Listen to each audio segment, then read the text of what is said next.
Hello and welcome to this week's vlog from Maddisons. Well, of course, there's been lots in the news as ever this week about the whole house pricing trends that we're seeing. The Halifax has reported that drops weren't too bad in the month of June, but there's a lot of questioning around their data and how accurate it actually is. A report that came out showed, though, that there have been real encouraging signs, certainly in the capital in London, whereby the number of properties that went to sealed bids had risen by over 100%. That's perceived to be because of very, very low stock levels. Certainly the capital, everybody is retracting as they have concerns over Brexit, and so there's just simply not much supply there. But interestingly, the house price of the actual achieved still dropped by 1.8% when compared at this point last year. So although more properties are going to sealed bids, they're still not pushing up the price hikes that you would expect from that scenario. And of course, that all taps onto a lot that we're hearing in the news at the moment from Boris Johnson, one of the Conservative leadership candidates, who is very keen, or has certainly made noises to address stamp duty. Stamp duty is a horrible tax to have to pay. If you live in an expensive part of the world, like down here in the southeast, and you're not a first-time buyer, it can be a huge expense, often tipping into £100,000 or more. And there's been calls to reform that for many years. It's felt that that is supposed to be contracting the housing market, particularly in these areas. It's simply just too expensive to move. And Boris has certainly said that he would look at that. Stamp duty receipts were down by over £1 billion last year, so it's a huge source of revenue to the government if they get it right. And I think Boris feels that if he reduces it, there'll be more volume of transactions, resulting in overall higher receipts for the government.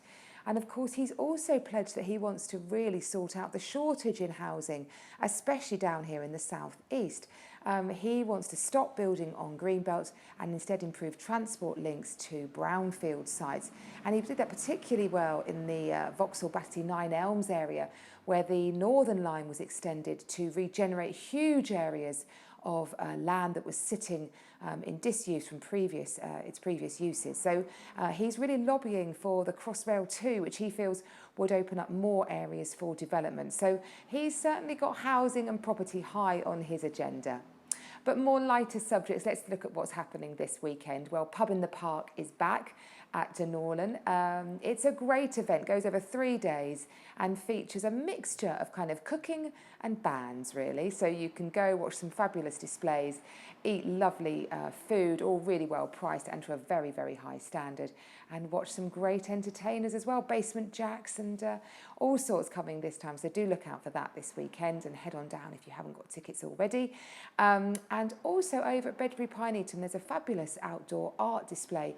It's been put together by volunteer artists who are looking to celebrate the life stages of the trees at Bedbury. Really beautiful. Their displays are often well worth a visit, so do head down there. But we're still very busy here at Maddisons. We've got lots of new properties coming on. A great one on Homewood Ridge. It's a stunning, large property, over 7,000 square feet with a really lovely garden, presented to a very, very high order, and that one will be launching very shortly. We've also got a sneak peek. I can't show you any pictures because we haven't got photographs yet, but of several that are coming on. A 3-bedroom bungalow in Derwent Drive. We've got a really lovely 2-bedroom townhouse in Lansdowne Square, right in the heart of the town. A great flat on Beulah Road, really spacious. So lots and lots going on. So call up and register with us if you haven't done already, and we'll make sure you are the first to know about those properties. We hope you have a good week and look forward to seeing you next week. Bye-bye.